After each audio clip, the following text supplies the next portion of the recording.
Have you ever seen a picture of a poorly drawn monkey and thought, yeah, I'd pay $1 million for that?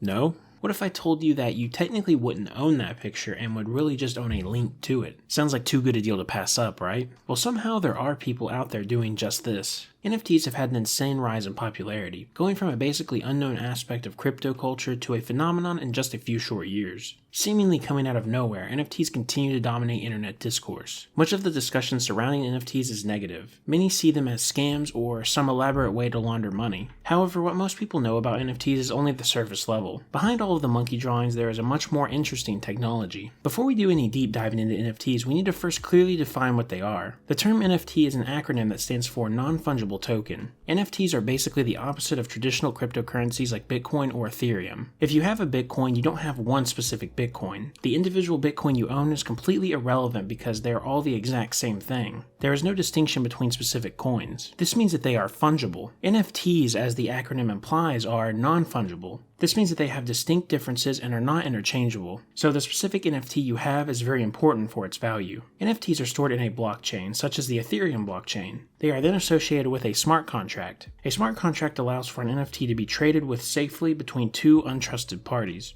If you want to sell your NFT for 100 Ethereum and someone else agrees to buy it for that price, the smart contract makes the trade happen. There are many things that can be associated with an NFT. Most popularly, we see them associated with pictures or GIFs, but they can be connected to almost anything. There are NFTs of videos, songs, or even items in blockchain-based video games. One big issue with NFTs is that the actual contents of an NFT isn't typically stored on the blockchain. The size of images, videos, and music files are too large to be written directly onto the blockchain, so instead they are stored somewhere else and the actual NFT points to the location of that file. NFTs do not necessarily pass any legal ownership when they are bought or sold. If you buy an artwork as an NFT, you don't actually own the rights to the artwork. It just represents that you own the contract to that specific file. The original owner of that NFT could just mint more if they really wanted to, although that isn't done often. Some NFTs do transfer ownership or physical goods to an individual. However, this is all done outside the constraints of the blockchain. The NFT doesn't actually have any legal precedence, although that could change if countries decide to pass laws on it.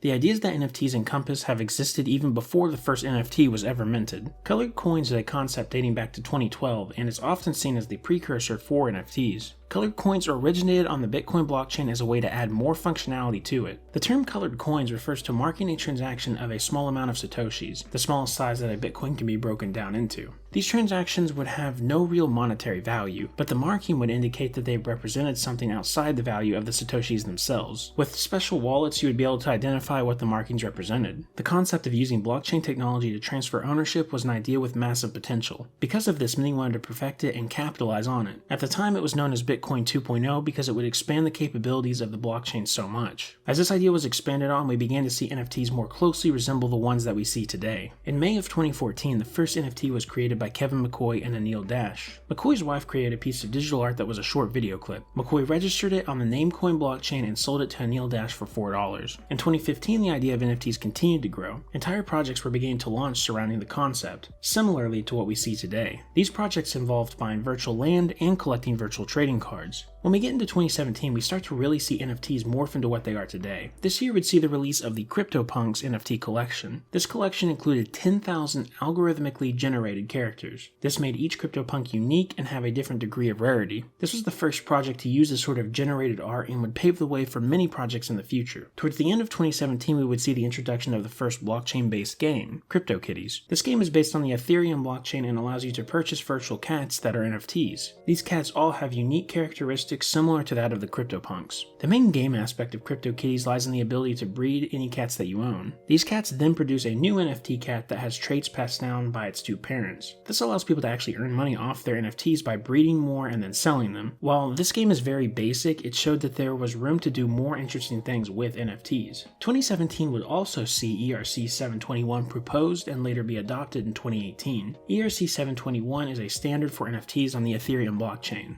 This meant that there was now a recommended way to make NFTs on Ethereum. The introduction of the standard showed just how popular NFTs were starting to get. The next few years would see many of the NFT ideas laid out in 2017 continue to be expanded on. The blockchain game Axie Infinity was created in 2018. It allowed collecting and breeding of NFTs similar to that of CryptoKitties. However, it enhanced this idea by allowing you to use your NFTs in real gameplay, like turn-based battles. 2018 would also see major strides in the development of NFT marketplaces. The largest NFT marketplace, OpenSea, launched as an alpha in December of 2017, but would really start to get off the ground the following year. The introduction of OpenSea and other NFT marketplaces allowed for a much easier way to buy and sell NFTs, making them more accessible for the average person. This leads us into what is truly the modern era for NFTs. As the technology's popularity grew, many more developers attempted to use it in new and interesting ways. One of the largest defining aspects for NFTs recently has been the rise of metaverse-style games. Metaverse games are a style of online video game that focuses on social interaction. The movie Ready Player One is one of the more popular examples of what a metaverse could look like. While metaverse-style games have been around since the 90s, they have significantly risen in prominence in the 2020s.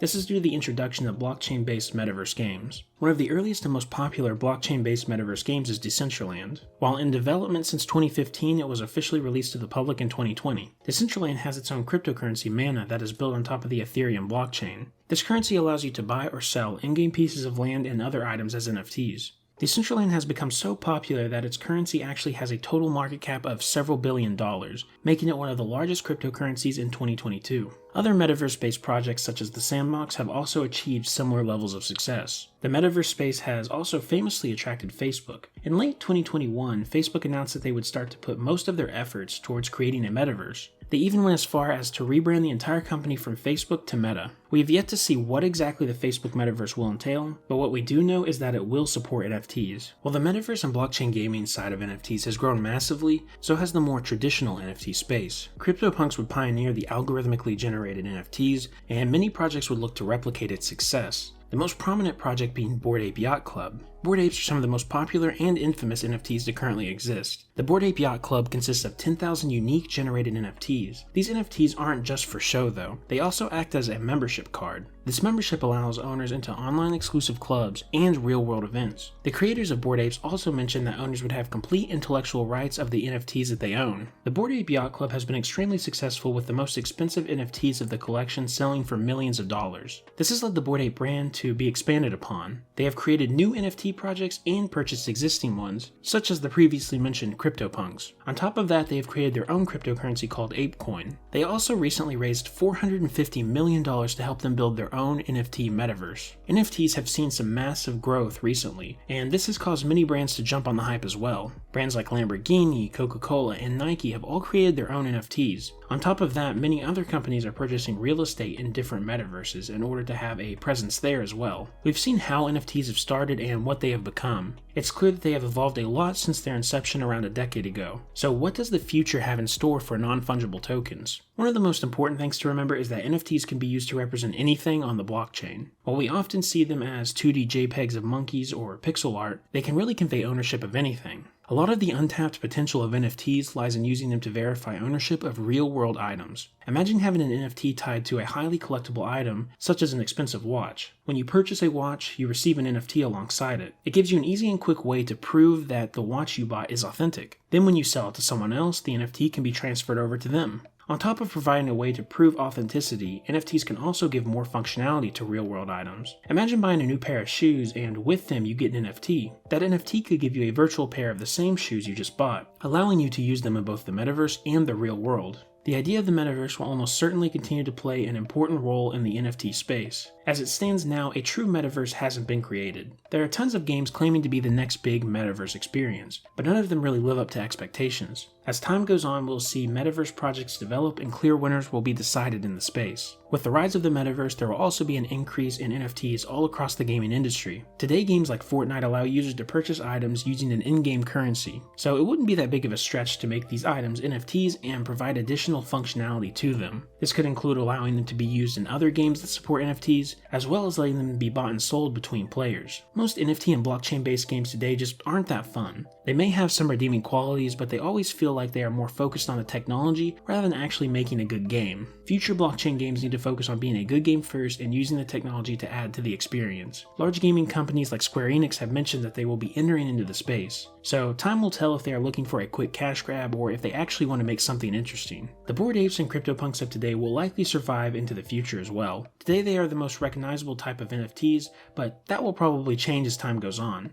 NFTs that offer the most functionality and usefulness will likely prevail as the most prominent ones. The real question here isn't if NFTs will be around in the future, but what forms they will take. The way they are perceived will likely change dramatically. Right now, NFTs are mostly seen as a joke. Paying millions of dollars for a picture that's stored online is kind of crazy. In reality, though, that's only the start of what this technology will become. The last decade for NFTs has been massive. They started out as just an idea and have become everything that they are today. Even just a few years ago, most were completely unaware of their existence. So just imagine what the next 10 years could have in store for this technology.